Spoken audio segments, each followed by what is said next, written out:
Foreign powers step up push for Nagorno-Karabakh ceasefire. Azeri representatives heading to Geneva and Armenians to Moscow as France, Russia and the US increase efforts to end fighting. An elderly man stands in front of a destroyed house after shelling in the breakaway Nagorno-Karabakh region's main city of Stepanakert on October 7, 2020. France, Russia and US to lead talks in upcoming days. Iran warns conflict could flare up into regional war. Further casualties among Armenia-backed troops reported. Claims of mass displacement amid continuing clashes. 20:43 GMT, NATO calls for ceasefire between Azerbaijan and Armenia. NATO Secretary-General Jens Stoltenberg called for an immediate ceasefire between Armenia and Azerbaijan, as fighting continues between the two countries over the Nagorno-Karabakh region. Stoltenberg was speaking to the annual Globsec Forum in Slovakia. 19:55 GMT, Russia says defense pact does not apply to Karabakh. Commitments of the Collective Security Treaty Organization, (CSTO), a military alliance of 6 former Soviet states, do not apply to the Upper Karabakh region, Russia's presidential spokesman said. Responding to a question on the possibility of Russia sending troops to the Upper Karabakh region, Dmitry Peskov said, "If a CSTO member country is exposed to some aggression, attack from the outside, in this case, the member states of the treaty have commitments to stand up for such a state." 17:42 GMT, Azerbaijan claims Armenia targeted key pipeline. Azerbaijani authorities have accused Armenia of launching missiles to target the Baku-Tbilisi-Ceyhan oil pipeline that carries Azerbaijani crude to Turkey and on to global markets. They said the missile attack was repelled by the Azerbaijani military. Shushain Stepanian, the spokeswoman for the Armenian Defense Ministry, denied that the Armenian forces were targeting oil and gas facilities. 16:40 GMT, international mediators to discuss Karabakh on Thursday, Baku.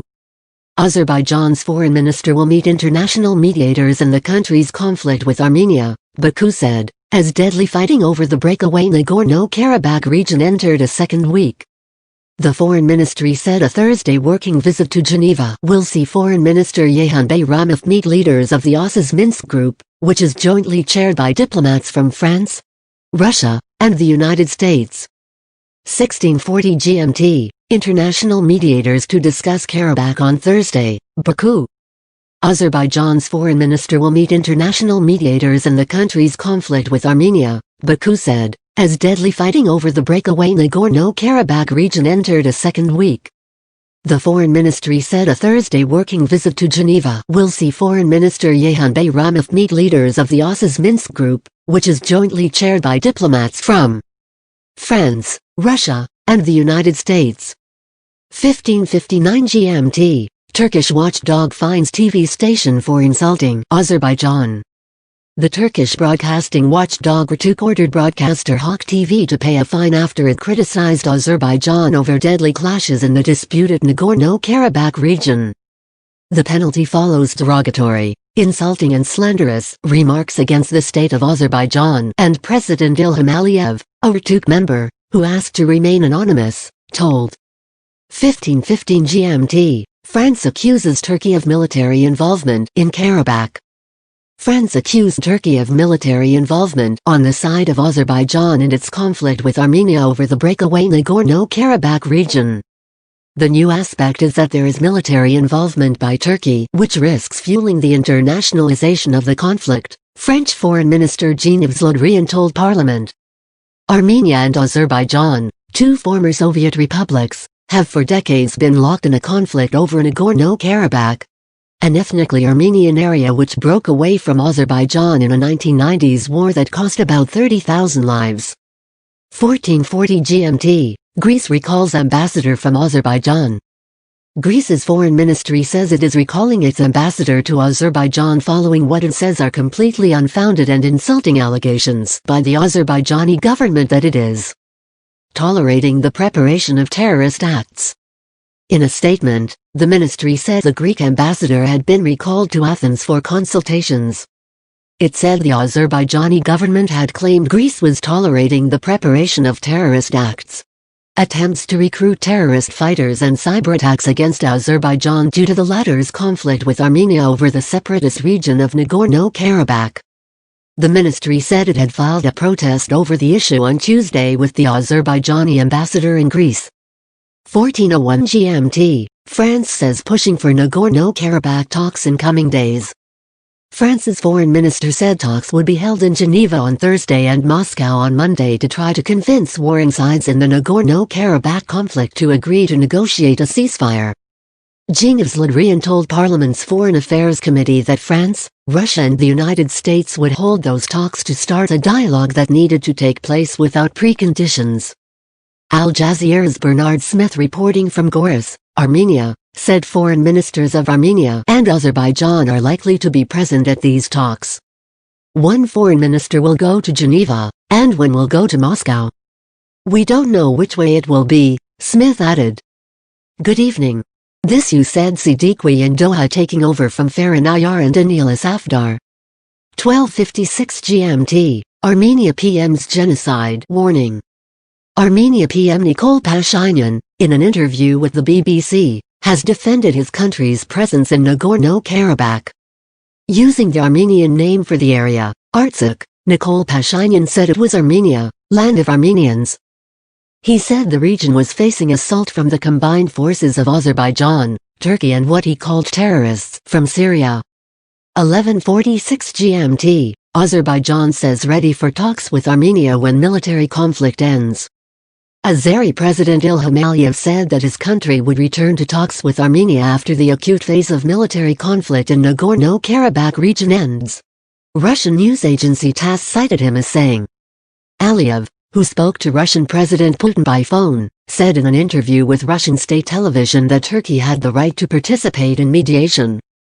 10:20 GMT, Putin pledges to continue dialogue with Azerbaijan's president.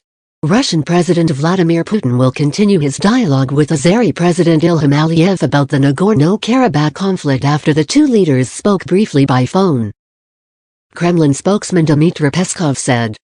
Speaking to reporters on a conference call, Peskov said Aliyev had called Putin to congratulate him on his 68th birthday and that the two men had used the opportunity to discuss the conflict.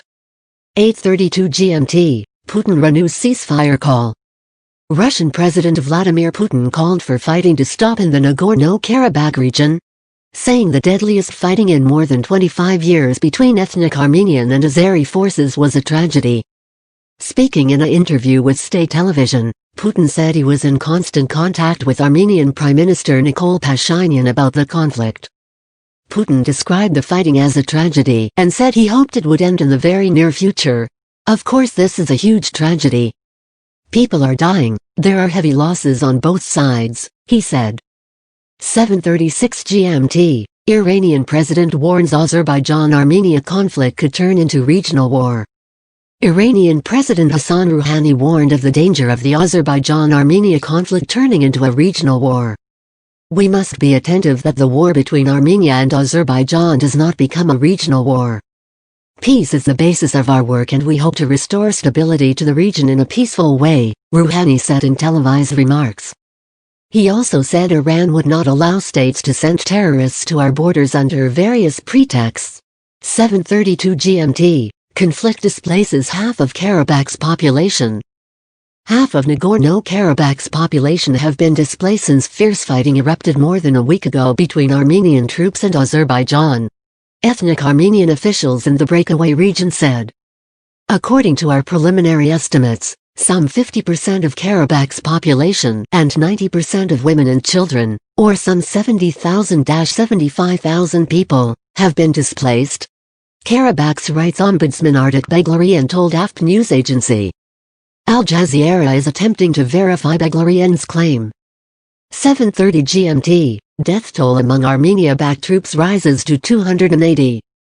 The Defense Ministry of the Nagorno-Karabakh region said it had recorded another 40 casualties among its Armenia-backed troops, pushing the military death toll to 280 since fighting with Azeri forces erupted, the Interfax news agency reported. Good morning. Farah Nayar in Doha and Anilis Aftar in London will be bringing you the latest updates on the Nagorno-Karabakh crisis today, Wednesday, October 7th. Here's a quick recap. Fighting in Nagorno-Karabakh has continued for a second week as Armenia and Azerbaijan clash over the breakaway region. Armenia's Prime Minister Nikol Pashinyan said his country could make concessions over the region if Azerbaijan would do the same. So far, the two rivals are ignoring international appeals for a ceasefire and have accused one another of causing civilian and military casualties since clashing on September 27. Violence periodically flares up in the breakaway region, which is inside Azerbaijan but controlled by ethnic Armenians, but the latest fighting has raised fears of an all-out war erupting.